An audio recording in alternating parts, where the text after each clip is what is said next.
बिहार में क्या वाकई नीतीश कुमार का पत्ता साफ हो गया?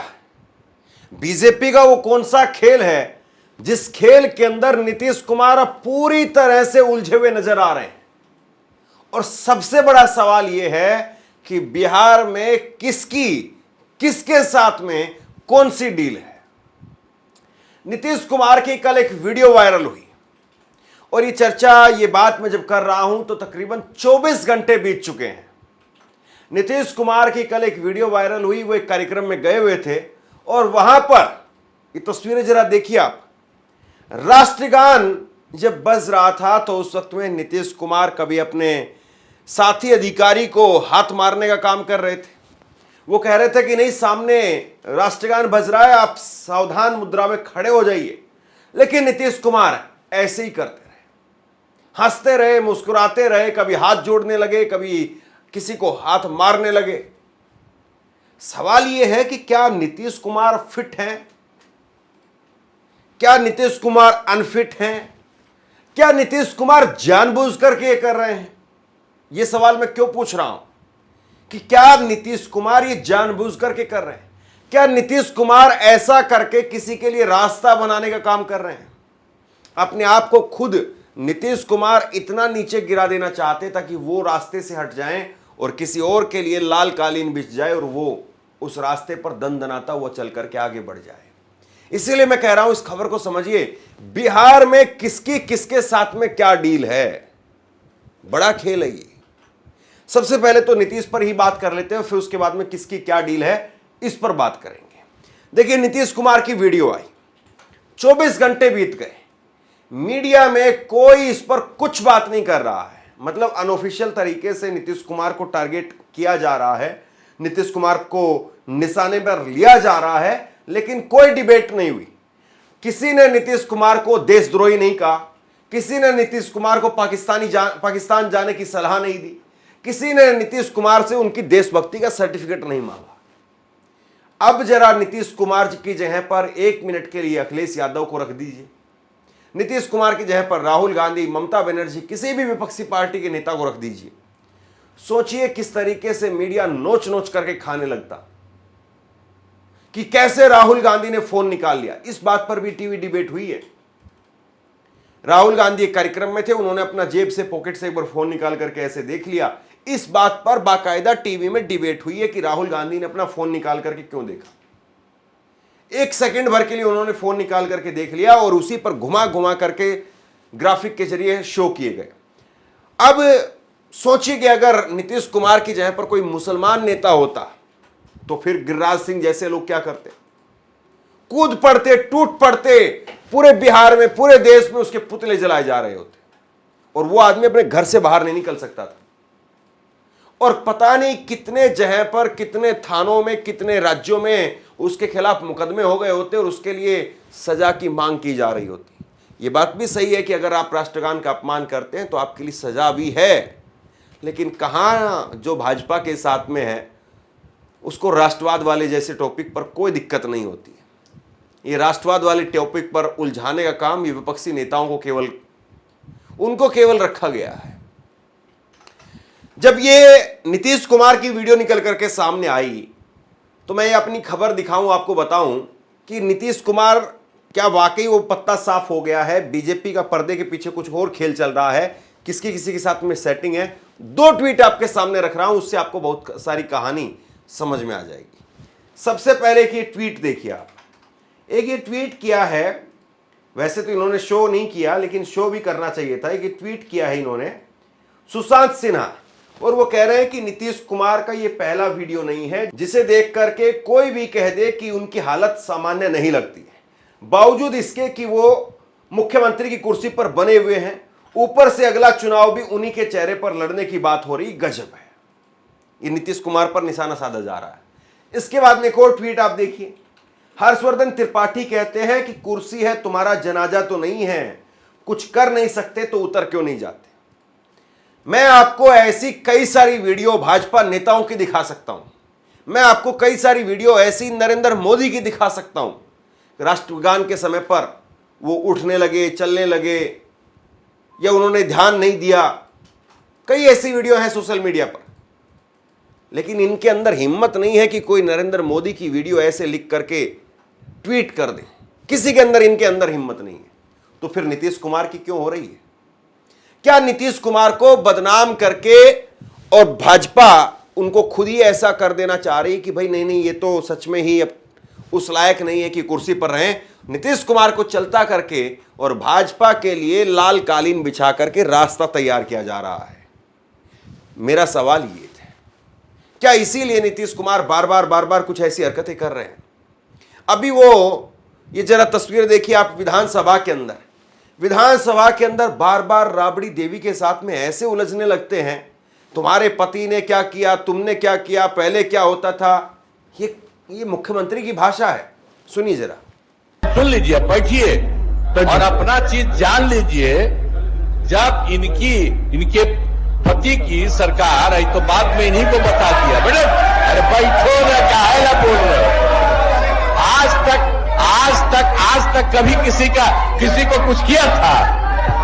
अरे आज तक एक काम किया था? चौधरी कितना ज्यादा झगड़ा होता रहता था हिंदू मुस्लिम का, और लोग कितना बजाते रहते थे, कोई काम किया था?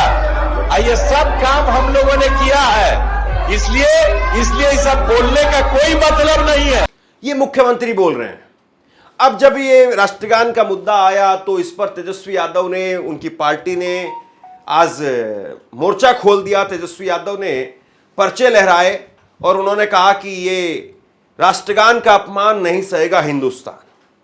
और उसके साथ साथ देश की संसद में भी आज बाकायदा, संसद के बाहर परिसर में बाकायदा इसको लेकर के नारे लगे। एनडीए आरक्षण जोर, एनडीए आरक्षण जोर, एनडीए राष्ट्रगान का ये अपमान नहीं सहेगा हिंदुस्तान। राष्ट्रगान का ये अपमान नहीं सहेगा हिंदुस्तान। राष्ट्रगान का ये अपमान नहीं सहेगा हिंदुस्तान। राष्ट्रगान का ये अपमान नहीं सहेगा हिंदुस्तान। राष्ट्रगान पे माफी मांगो, माफी मांगो, माफी मांगो। नीतीश कुमार माफी मांगो, माफी मांगो, माफी मांगो। नीतीश कुमार माफी मांगो, माफी मांगो, माफी मांगो। नीतीश कुमार माफी मांगो, माफी मांगो, माफी मांगो। जरा समझिए इस बात को कि आखिरकार ये सब कुछ कैसे हो रहा है। तेजस्वी यादव ट्वीट करते हैं कि कम से कम कृपया राष्ट्रगान का तो अपमान मत करिए माननीय मुख्यमंत्री जी। युवा, छात्र, महिला, बुजुर्गों को तो आप प्रतिदिन अपमानित करते ही हो। कभी महात्मा गांधी जी के शहादत दिवस पर ताली बजा करके उनके शहादत का मखौल उड़ाते हो, कभी राष्ट्रगान का। आपको याद दिला दे कि आप एक बड़े प्रदेश के मुख्यमंत्री हो। चंद सेकंड के लिए भी आप मानसिक या शारीरिक रूप से स्थिर नहीं हैं और आपका इस तरह अचेत अवस्था में इस पद पर बने रहना प्रदेश के लिए अति चिंताजनक है। बिहार को बार बार यूं अपमानित मत कीजिए। तेजस्वी यादव ने मोर्चा खोल दिया।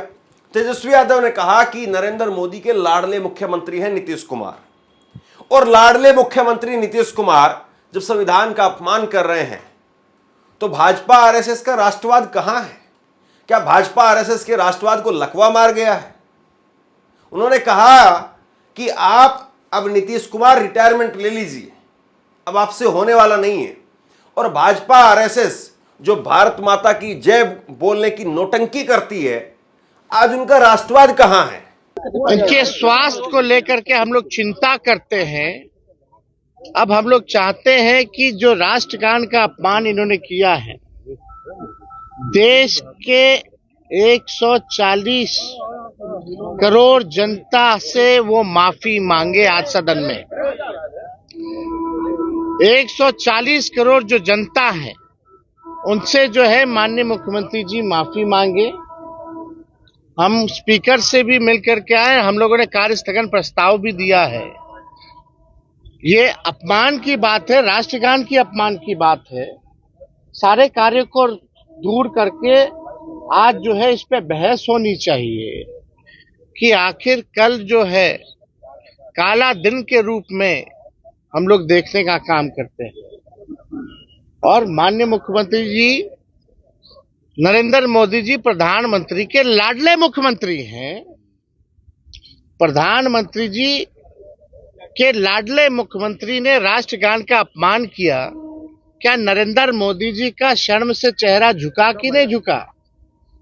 एक ट्वीट भी नरेंद्र मोदी जी ने, जो मुख्यमंत्री जी ने जो अपमान किया राष्ट्र का, नरेंद्र मोदी जी ने एक ट्वीट तक, एक प्रतिक्रिया तक जो है अब तक नहीं दी है। ना ही जो भारत माता की जय करने वाले आज कहां गायब हैं? ये लोग नौटंकी करने वाले लोग हैं, भाजपा के लोग। दो दो उप मुख्यमंत्री हैं, कहां गायब हैं? भाजपा के लोग कहां गायब हैं? तो आज हम लोग पूरी तरीके से चाहते हैं कि मुख्यमंत्री माफी मांगे, और एक नहीं, कल तो दो दो घटना, दुनिया खत्म हो जाएगी। ये साफ दिखाता है कि मोबाइल टेक्नोलॉजी का जमाना है, एआई का जमाना है, टेक्नोलॉजी का आने वाला भविष्य होगा। वैसे तो ये कोई पहली बार नहीं है जब नीतीश कुमार इस प्रकार से पकड़े गए हों, या नीतीश कुमार इस प्रकार से उनकी वीडियो कोई निकल करके सामने आई हो। कभी वो संसद में जाते हैं तो नरेंद्र मोदी के पैर छूने लगते हैं, कभी उनका हाथ पकड़ने लगते हैं, गजब ही कर रहे हैं वो। कभी किसी श्रद्धांजलि सभा में जाते हैं तो अपने नेता को फूल उस पर झाड़ने लगते हैं, फूल बरसाने लगते हैं, कभी ताली बजाने लगते हैं। आखिरकार नीतीश कुमार क्या वाकई अनफिट है क्या नीतीश कुमार की भी वही स्थिति हो गई है जो अमेरिकी राष्ट्रपति जो बाइडेन की हो गई थी? लेकिन सवाल इस बात का भी है कि भाजपा नीतीश कुमार को फिर झेल क्यों रही है, या नीतीश कुमार को भाजपा सिर्फ और सिर्फ चुनाव तक झेल रही है, और चुनाव के बाद में नीतीश कुमार की टाटा बाय बाय कितने सेकंड में भाजपा कर देगी? क्या इस बात को नीतीश नहीं जानते हैं? और सोचिए, नीतीश कुमार जब ये सारी हरकतें कर रहे हैं तो उनके पार्टी के नेताओं के अंदर क्या इस वक्त में चर्चाएं चल रही होगी? क्या नीतीश कुमार की पार्टी के अंदर नीतीश कुमार को लेकर के इस वक्त में माहौल पूरी तरह से उनके खिलाफ हो चुका है?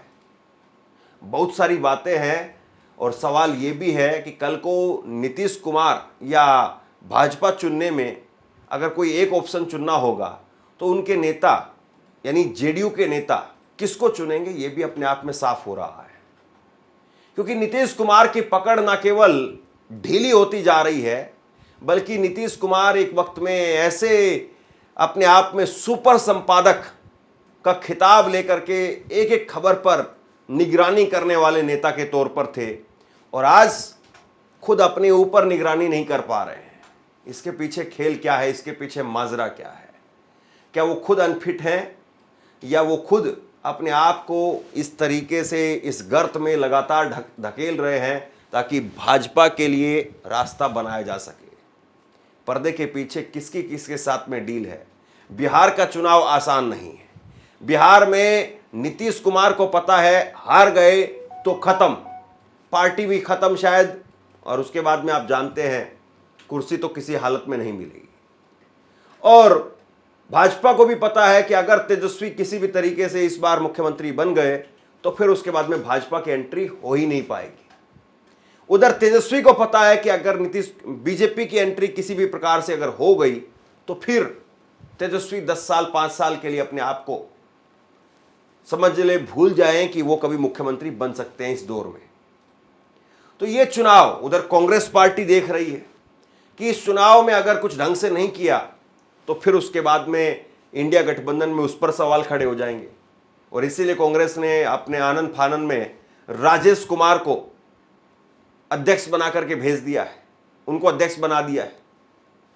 तो ये चुनाव एक तरीके से हर किसी के लिए करो और मरो का चुनाव है, और इस चुनाव में कौन किसके साथ, कौन किसके खिलाफ, कौन किसके सामने खड़ा है और कौन किसके साथ खड़ा है, ये वाकई जो है वो इस बार बड़ा कांटे का खेल है। और ऐसे में नीतीश और भाजपा क्या कोई गुगली है, या वाकई खेला खत्म हो चुका है? आप क्या सोचते हैं नीचे कमेंट बॉक्स में लिख करके जरूर बताइए। इस वीडियो को शेयर कीजिए, और इसी तरह की तमाम खबरों के लिए ऑनलाइन न्यूज़ इंडिया को सब्सक्राइब कीजिए। आपका बहुत बहुत धन्यवाद।